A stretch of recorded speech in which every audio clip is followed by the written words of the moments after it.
Welcome, listeners. I'm Archana Chaudhary, speaking to you from Delhi for the CarbonCopy Podcast. Today, we're joined by Dr. Pascal Lamy, former Director General of WTO, former European Commissioner for Trade, and now the Vice President of the Paris Peace Forum, the President of Brunswick Group Europe, and the Coordinator for the Jacques Delors Institute. He's in Delhi for the launch of Tulip Consulting's new report on CBAM, the CBAM and Beyond, and has made time to speak to us. Thank you for joining us today. Pleased to do that. We've had some very interesting conversations today on CBAM, and we'd really like to hear a little bit more for our Indian audience from your perspective. Let's start with our first question. This report on CBAM that was released today highlights a very practical challenge, which is the monitoring, reporting, and verification. And the fact that while large firms in India might be able to manage emissions data, verification, consultants, smaller firms, MSMEs, may find it much harder. How can New India cooperate to reduce that compliance? Well, I think you're right. Now that we have an EU-India agreement to open more trade, and that the reality is that India will have to cope with this carbon border adjustment mechanism. The merit of this report, which follows a previous report which was done by this Delors Institute in Brussels on the overall EU trade policy vis-à-vis steel. This Tulip report, which you mentioned, is devoted to how to move forward in EU-India trade with CBAM in the steel sector. So we start from zooming out on the big picture, and then we zoom in looking at the user's notice of EU-India trade in steel, which on both sides we consider as a test. Test of what? Test of our joint capacity to work not just on trade and environment, but on trade, environment, and development, which of course is the case with a country like India. I mean, the EU steel industry is now relatively small, although we want to keep what we have and decarbonize it. The India steel industry is huge, growing, and also with a trajectory of decarbonation. So in a way, we have a lot in common, except for the size of the steel question. And as you mentioned it, we have to look at the precise consequences. India is a huge producer of steel, mostly for its domestic market, but also for exports. And roughly 60% of the production is in the hands of major players, and 40% is in the hands of, let's say, small players. As CBAM implies some sort of measurement of the carbon content of what you produce, we immediately bump into a capacity issue. The big players usually do not have a big problem measuring the carbon content of the steel they produce and looking at this along the value chain, whether upstream or downstream. It's not the case for many, many smaller players. And on this, the answer to your question is EU and India, the Indian government and the EU Commission have to find a trajectory that provides the necessary capacity where it is not. Now, this will not be done overnight. My own expectation is that the big players will decarbonize quicker than the smaller players, and that they will be able, as far as the EU is concerned, to export green steel rather rapidly. Because, and this is not huge quantities, EU is 6% of Indian steel exports. This will take a longer time for smaller players, it being understood that they also have to adjust to a decarbonization trajectory, which implies technological changes and funding. But I think to finish my answer to your question, the merit of this report is that we go down the machine room. We leave the sort of Sunday speeches that we all agree and that decarbonization is the way to go and that we want open trade and we want developing countries to develop. Then on the Monday, we go to the machine room in order to really make things work. The EU says CBAM is climate policy.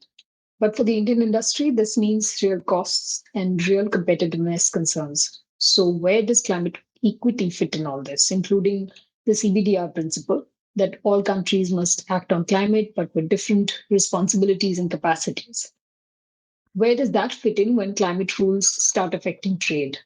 Of course. And again, this is where factoring in the development dimension on top of the trade climate nexus matters, because it entails an effort of capacity building. Now, common and differentiated responsibility, a bit like in trade, where trade wants, we call it special and differential treatment. What happened in WTO, when I was DG, is that we moved part of the conversation and of the action on aid for trade. It's one thing to open trade, it's another thing to make trade work. We have exactly the same problem in climate, and my own sense, for what it's worth, is that in the case of the EU should devote specific funding to green capacity building in a number of countries. Now, India is not among the poorest trade partners of the EU. If you look at Africa, for instance, there's quite a lot of these countries, although they don't produce a lot of steel, apart from South Africa. But this is, in my view, the main answer to your question. We need to work on the capacity building. There is an EU side to that, including in funding, but there is also an Indian side to this, because this has to be organized by either states or the Indian government in a way that makes it palatable for EU action. So the responsibility you're saying lies with India to a large extent? I think the responsibility is in both sides, which is what we call cooperation. The co is an EU side and an Indian side. But the question of finance still remains, because if CBAM creates a stronger incentive to decarbonize, but the capital for that transition is expensive or unavailable, then the policy that should be cooperated on will not produce the outcomes that we want. And you had tackled this, I remember, in an earlier report that you had done. You could talk a little bit about that recommendation on how CBAM levies could be could be made more development sensitive and could be used within the borders of the countries where they are levied. First, CBAM is only a part of the equation. It's not the European Union that is obliging India to decarbonize its steel sector. This is a policy which Indians have adopted. So the issues that India has in financing its decarbonization trajectory are there, CBAM or not CBAM, EU or not EU, trade or no trade. And I'm mentioning this because we should not look at this issue just because of CBAM. CBAM is one element among others that will equalize at the border or semi-equalize, and as you know, the details of the machinery are not yet all stable, that will tend to equalize the carbon footprint of an import with the carbon footprint of EU-produced steel. I'm mentioning this point because, again, India is on its way to decarbonation. CBAM, and that probably is the behind the scene agenda of the European Union, CBAM is there to accelerate this for the players in a position to do so. Who will benefit if they export green on the EU market from a premium as compared to those who export less green and who have to pay the CBAM. And I personally am convinced that rather soon a part of Indian steel will become green, and that this is this green part that will be exported to the EU, given the limited size of the EU market. So the implementation, if it happens this way, will inevitably be progressive. The big shots will export green. The other ones will either have to pay a bit on the EU market or sell elsewhere or remain domestic producers. But the overall strategy will be implemented with time as other countries than the EU take measures of the same purpose, which is to equalize the cost of carbon in an economy and in another one. And we know that it will take a long time if India succeeds in creating a carbon market domestically. We know that India is working on that. The EU ETS system is a reference in order to move in the direction, but this will take time. And of course, again, this is an element on the Indian side that will matter a lot for the duration of this transition. And yet the question of finance remains on the table for countries like India also, because if we look beyond CBAM, because it cannot be viewed in isolation, Indian firms have been watching new product standards, sustainability requirements, trade defense measures, green procurement rules. And so there are concerns that CBAM is only a part of in terms of the standards that are being set. Given the way the India-EU FTA has developed and how our trade relations are developing, especially at a time when geopolitics is so fraught, how do you think the two sides can manage that cumulative effect of the measures that are coming, the standard-setting measures that are coming beyond food? You're right. CBAM is not the only steel measure the EU is either considering or implementing. As I said previously, the EU steel industry now has shrunk quite considerably to a point which we want to stabilize. And this, given the huge overcapacities in this world, and notably in China, given that Trump has put a 50% tariff on steel, this creates an added pressure on the EU steel industry, which EU is likely to address with more trade defense measures. So true, you have CBAM, which is an environmental issue on the one side, and then you have the equivalent of steel safeguard. Whether it works with tariff or quotas remain to be seen. It can be seen by steel exporters as a sort of double whammy. But the reality is that the EU has to pursue these two different tracks simultaneously in order to keep an EU steel industry smaller than in the past as it is, but which will not disappear.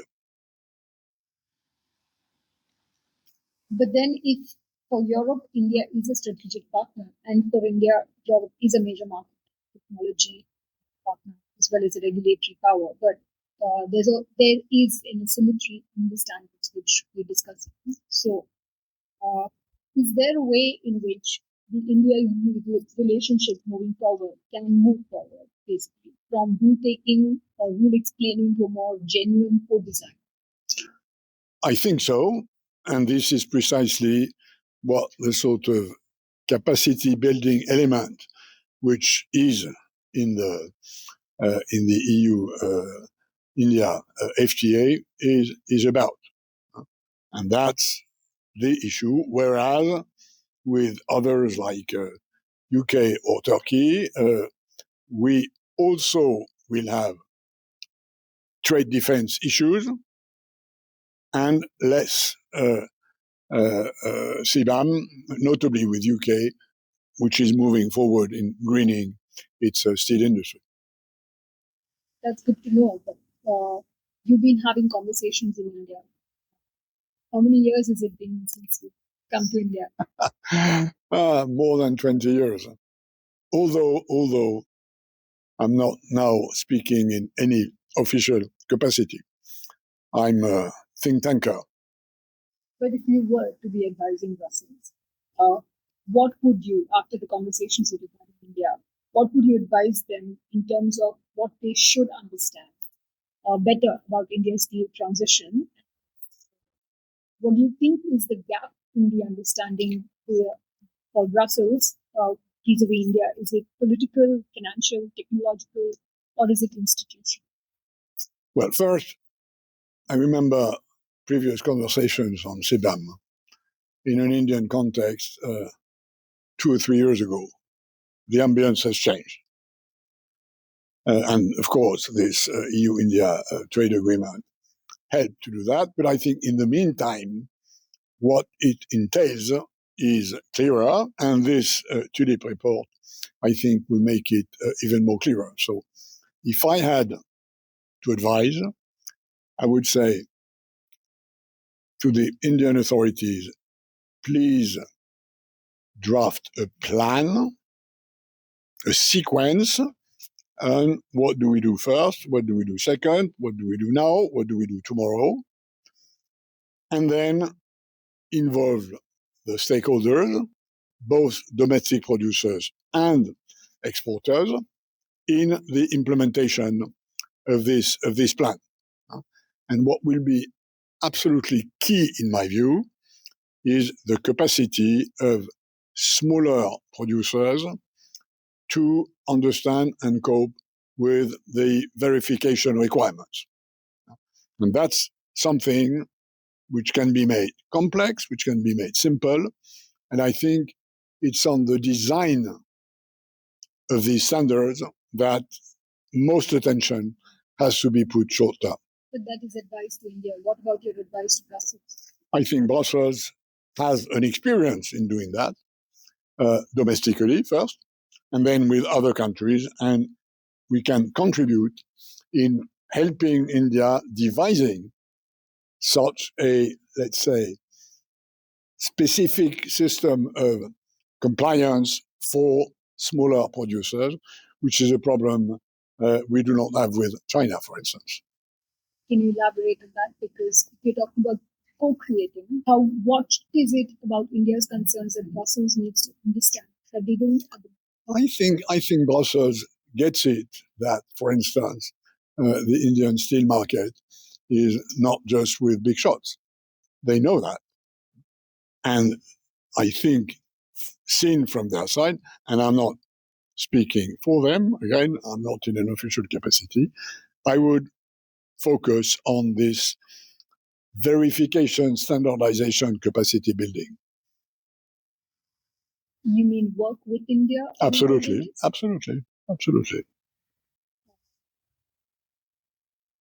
Thank you for these questions on trade. I just wanted to bring you to something that is a little deeper that's going on in geopolitics. Mark Carney recently used the phrase that if countries are not at the table, they risk being on the this is something that developing countries have been flagging for many years.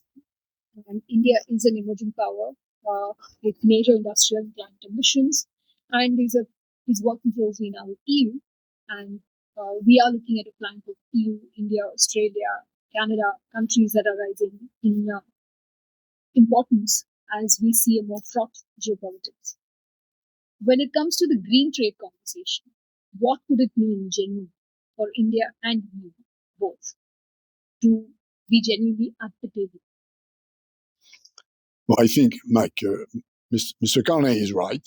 There is room for middle-sized countries, assuming EU and India are middle-sized countries, to get their acts together. If there is the necessary political energy behind this. Now, this would involve countries who share a similar concern about keeping trade open, a similar concern about decarbonizing our economies, a similar concern about promoting economic development in the poorest part of the world. Let's say we use these three criteria. Then the next question will be, do we agree to start together to negotiate a exiting fossil fuels trajectory? If the answer is yes, I'm a big believer that if that was the case, this would heavily influence the future of decarbonation. The reality is that for the moment, we are not there yet, but that would be what I would put as agenda number one issue. That is a very interesting point to bring up. If I can pull that thread a little more, because what in your view, because you did bring up energy, and given the way geopolitical stress is mounting by the day, energy security risks are rising, sanctions, there's shipping disruptions, industrial subsidies, there's a major change happening to our supply chain. It's a realignment. How does all of this context change the politics of climate-linked trade? Where do you see things limited? Because we don't know how far, but in the next 1 year, especially if this conflict goes on longer. No, I think the answer to that is rather predictable. This will lead to an increase in fossil fuels, whether it's oil, whether it's gas, whether it's the ripple effect of that on the price of coal. And at the end of the day, these terrible developments might have a positive impact in accelerating the exit from fossil fuels. And on that optimistic note, thank you, Dr. Lamy, my pleasure, for joining us. Thank you for joining us on CarbonCopy. Please stay tuned. Good.